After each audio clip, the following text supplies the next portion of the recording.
네, 안녕하세요. 박영준입니다. 오늘 다시 또 국내 업체 이야기를 하게 됐습니다. 저 사실 국내 아웃도어 업체들이 아웃도어 이제 의류 업체들이 있지 않습니까? 그들이 최근에 많이 어렵습니다. 매출이 급격하게 이제 갑자기 주는 바람에 적자를 보고 있는데도 꽤 많이 있습니다. 근데 적자를 보면 기술 개발에 투자하지를 못하지 않습니까? 뭐 적자 보고 있는데 어떻게 거기 여력이 생기겠어요. 그래서 이런 문제들은 되도록 제가 짚고 넘어가지 않으려고 그렇게 생각을 하는데 얼마 전에 어떤 분이 이제 그런 댓글을 다셨어요. 7, 8천억을 파는데 그런 옷을 이제 소비자들이 원하기 때문에 그렇게 성장하고 있는 게 아니냐, 그렇게 주장을 하셨어요. 우리가 뭐 굳이 고급 옷이, 그러니까 기능성이 아주 뛰어난 그런 옷이 필요하냐, 이렇게 말씀을 하셨어요. 그래서 이제 뭐 우리나라 뒷산 정도 가는데 정도로 괜찮지 않냐, 그런 주장이신 것 같아요. 근데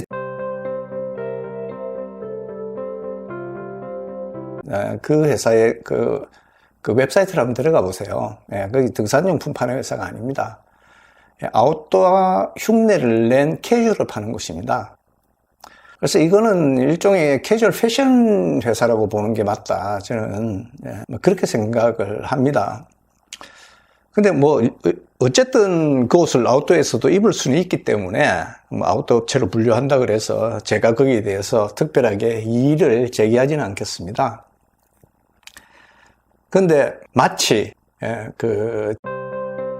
굉장히 훌륭한 회사인 것처럼 그렇게 묘사하는 것은 저는 동의하기 힘듭니다. 자, 먼저 한번 표를 보실게요. 2019년 회계자료입니다. 이게 회계자료입니다.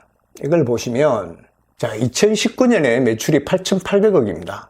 와, 그 굉장히 잘 팔리는 옷을 만드는 회사인 거는 분명합니다. 이게 이제 그 회사에 가지고 있는 브랜드 중에 하나입니다. 또 여기서 하고 있습니다.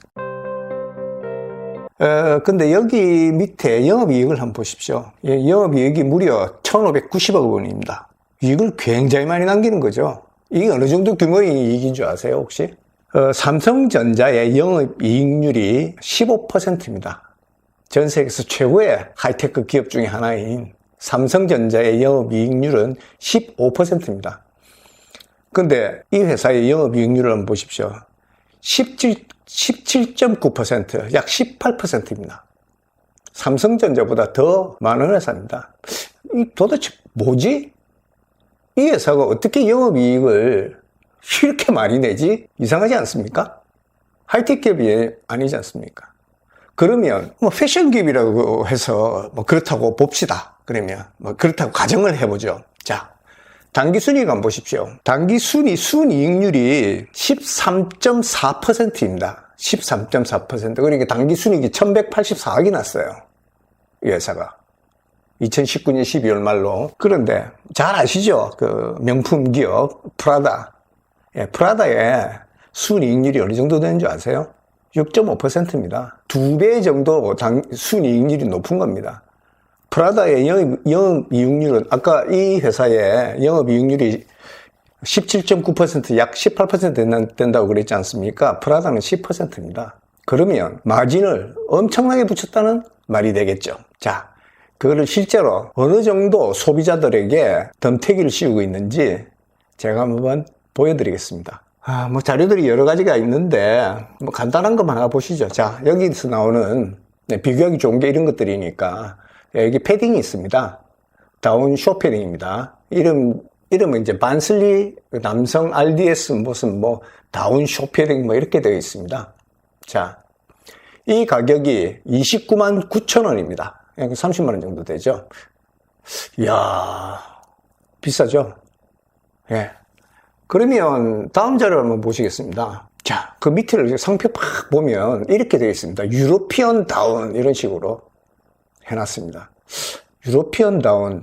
보통 우리 유로피언 다운 하면 유로피언 구스 다운을, 거위털을 이야기합니다. 근데 그냥 유로피언 다운. 글쎄, 이게 뭐지?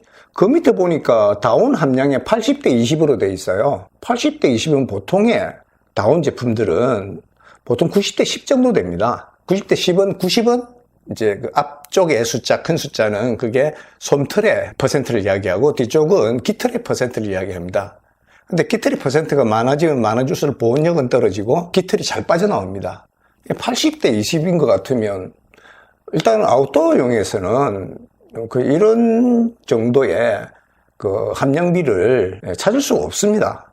대부분 다 최고급은 95대 5 또는 97대 3. 그리고 뭐 중급 제품 정도가 90대 10 정도 나옵니다. 솜털과 깃털의 비율이. 근데 이게 80대 20이에요. 이런 걸 가지고 30만 원이나 받나? 좀 의아했어요.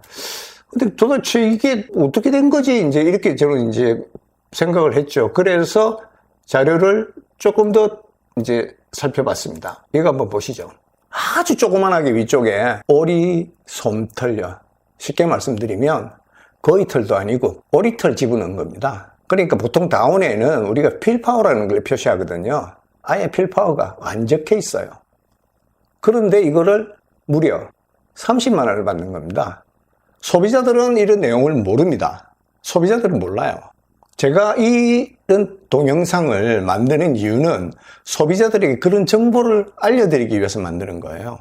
제품을 사실 때 다운이 어떤 다운인지, 오리털인지 거위털인지, 다음에 솜털과 깃털의 비율은 어떻게 되는지, 거기에 필파워는 어떻게 되는지, 또 그 정도, 어느 정도의 필파워는 어느 정도의 가격이 적정 가격인지, 이런 것들을 저는 알려드리고 싶어서, 사실 이런 동영상을 만드는 목적 중에 하나거든요. 오리털입니다. 요즘 누가 오리털을 입습니까? 그래놓고, 근사하게 RDS는 뭐나 이렇게 막 써놨어요. 소비자들에게, RDS가 뭐지, 사람들이. 그 RDS는 뭐냐면 보통 이제 살아있는 그 거위에서 털을 마구 뽑습니다. 그게 너무 잔인하다 그래서 그렇게 뽑지 말라고 하는 겁니다. 그게 인증의 RDS예요. 저는 이런 거 보면 정말 소비자를 바보 멍청이로 하는, 물론 이제 대부분의 소비자들은 제가 볼 때는 바보 멍청이입니다. 이런 회사를 빨고 있으면 안 되는 겁니다. 자, 그러면 제가 미국에 그 아웃도어 뭐 등산 쪽에 그 종합 제일 크죠. 레이라고 있습니다. 레이의 홈페이지에 가서 공정 가격이 어느 정도 되는지 일단은 한번 보겠습니다. 자, 아까 그 제품은 오리털이었지 않습니까? 근데 오리털인 것 같으면 대부분 다 필파워가 550 밑으로 있습니다. 그 필파워 제대로 측정도 잘 하지 않습니다. 오리털 같으면. 자, 레이에서 나온 패딩입니다. 650짜리입니다. 필파워. 가격이 99달러, 95, 약 100달러 정도 되죠. 거기다가 지금 세일해서 70달러 정도에 팔고 있습니다. 지난 겨울에 제가 한참 시끄러울 때 일본 제품 불매 운동, 그게 유니클로로 갔었어요. 유니클로로 갔었는데, 유니클로에 그게 700 필파워인가? 650, 700인가 하는 700 필파워 정도 되는 그 패딩이 나와 있었어요. 와, 좋더라고요. 가격이 99,000원이었어요. 이거보다 안에 들어가 있는 그 보온재가 훨씬 좋음에도 불구하고 가격은 99,000원이요. 그러면 이거만 이러냐? 그러면 전 세계적으로 보통의 이제 이 패딩 가격은 뭘로 정해지냐? 물론 뭐 겉감도 중요하겠죠. 겉감을 영국에 있는 퍼텍스 퀀텀을 썼다든지 그러면 이제 약간 비싸지기도 합니다. 근데 이제 주로 이제 가격이 결정하는 요인은 뭐냐면 그 패딩 안에 들어가 있는 구스다운의 필파워, 그 퀄리티에 따라서 보통 정해집니다. 그래서 여기 보시면 노스페이스 자켓이 있지 않습니까? 지금 노스페이스 자켓 하나 보여드릴게요. 이게 아콩카구아라는 다운 자켓인데, 이 자켓 가격이 얼마요? 소비자가는 160달러요. 필파워는 550이에요. 밑에 보이시죠? 160달러입니다. 그 다음에 또 보시겠습니다. 그 다음에 아웃도어 리서치에 이 다우는 가격이 $200 정도, $199니까 지금 뭐 세일해서 150달러 정도에 팔고 있는데, 보시면, 예, 650필파입니다. 자, 대부분 가격이 650 정도 되면 $200 정도 합니다. 그러니까 우리나라 돈으로는 22만원에서 24만원 사이가 되겠죠. 예, 그 다음에 필파하고 700 정도 되면, 예, 대부분 다 이제 가격이 그 $250 정도로 올라갑니다. 그리고 800이 넘어가면 대부분 다 $300 정도에 있어요. 그러면 도대체 오리터를 집어넣어서 만든 패딩을, 겉감도 뭐 퍼텍슨의 유명한 비싼 겉감도 아닌 이 제품을 30만 원을 주고 소비자가 사야 되는 거예요. 한국 소비자가요. 사고 있다고요. 만약 필파워와 이 국제 시세 있지 않습니까? 아웃도어 업체에서 나오는 그 훨씬 이거보다 필파워가 좋은 그런 제품들이 가격을 이렇게 쭉 놓고 배열해 놓고 보면 그게 어느 정도 보이거든요. 어느 정도 가격대에 있다는 거. 근데 이거를 30만 원에 사야 된다. 그럼 어떤 생각이 드세요? 제 설명을 듣고 난 다음에 제 주변에 있는 많은 사람들이 그 국산은 비싸고 질이 나쁘다 하는 불평들을 많이 듣고 있습니다. 사실입니다. 만약 이런 다운 제품에 국제적인 여러 가지 메이커들의 다운 제품의 가격표가 나와 있고 또 정확하게 이게 구스인지 오리털인지 사람이 알고 거기다가 솜털과 깃털의 비율을 알고 원단을 알고 한다 그러면 이 제품은 선택 안 하겠죠. 소비자들이 정보에 어두운 겁니다, 그냥.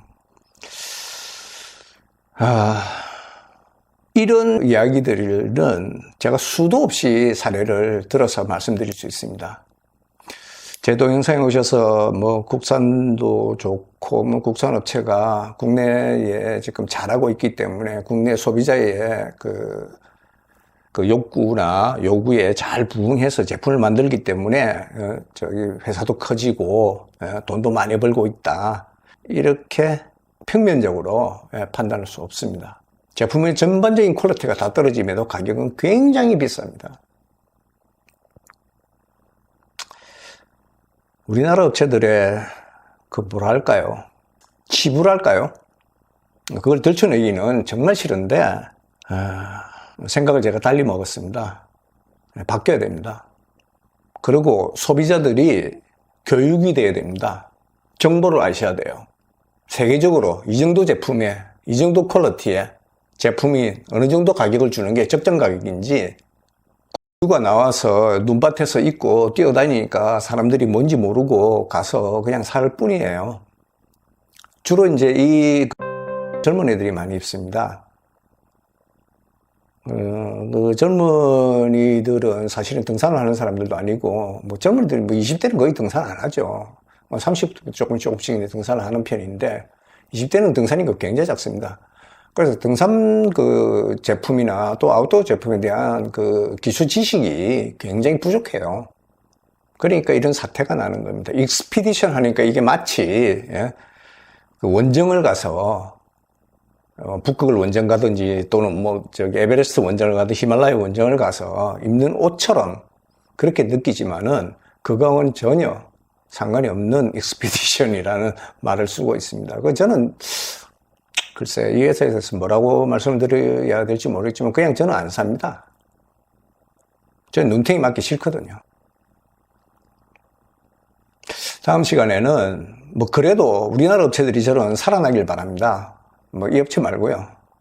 다른 업체들 지금 그동안 이제 아웃도어 쪽에서 굉장히 그러니까 뭐 한때는 이제 영화를 누렸지만 지금 굉장히 고생하고 있는 업체들이 많거든요. 그래서 그 업체들이 뭔가 전기를 마련하고 다시 이제 국내 시장뿐만 아니라 세계 시장 이거를 두고 경쟁할 수 있고 또 그런 정도의 뭐 외국산 제품들이 막 쏟아져 들어오더라도 능히 이겨낼 수 있는 그런 힘을 갖추는 그런 등산복 회사가 되기를 바라는 겁니다. 그런 의미에서 다음 시간에는 우리나라에서 이제 쉽게 말하면 퇴출된, 쫓겨난 외국 그 유명 등산 회사들이 많이 있습니다. 그 실패 사례를 왜 한국에서 실패했는지, 거기에 대해서 제가 말씀을 좀 드리겠습니다. 예, 그거를 보면 우리가 반면교사를 삼을 수 있습니다. 예, 거기서 왜 그 회사가 실패했냐? 그 실패한 이유는 한국 시장을 두고 실패한 거지 않습니까? 한국 시장에서 쫓겨났으니까. 왜 한국 시장에 적응하지 못하고 쫓겨났는지, 그러면 거기서 우리가 배울 게 있다고 생각합니다. 예, 그래서 그 주제로 다음 시간에는 만나 뵙기로 하겠습니다. 예, 오늘은 여기까지입니다. 감사합니다.